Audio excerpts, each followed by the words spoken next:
In the second part of question number 3, if you have that x equal root 5 plus root 3 and y equal 2 over root 5 plus root 3, we need to find the value of x plus y over x times y. Okay, as you know, first we need to simplify y because you cannot have a real number in the denominator.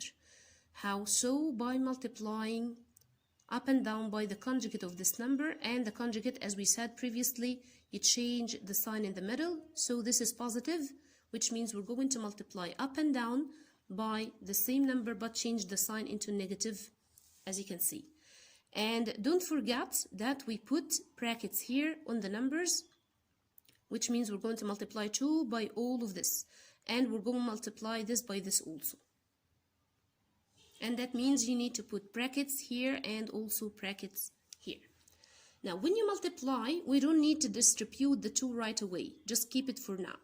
So this will be 2 multiplied by the bracket, as you can see here, and again multiplying a number by its conjugate, it means the first squared minus the second squared, or first multiplied by first minus second multiplied by second. Root 5 multiplied by root 5 will be 5 minus always root 3 minus multiplied by root 3 will give you a 3.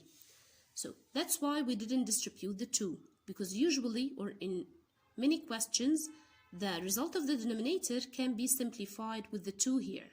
So it's easier for you not to distribute it yet. So we can cancel the 2 up with the 2 down, as you can see, because 2 is multiplied by the bracket here. So the final form for y is root 5 minus root 3, and as you can see, this is the conjugate for x. And this will going to help us finding this, following the rules for the conjugate numbers, because we need to find their sum and we need to find their product and then divide them both. As you can remember, to find the sum of 2 conjugate numbers, it means twice the first. So what's the meaning of the first? The first is root 5 here. Twice the first, it means 2 root 5. Okay, so again, to add 2 numbers, one is the conjugate of the other. The result right away is twice the first, or you can simplify. You can cancel a positive root 3 with negative root 3, and root 5 plus root 5 will give you 2 root 5. And again, multiplying a number by its conjugate will give you square of the first minus square of the second. As we have solved it here before, it's the same here, and we have got 2 if you remember. So when you multiply these, you will have 2. Again, we can simplify these 2 together,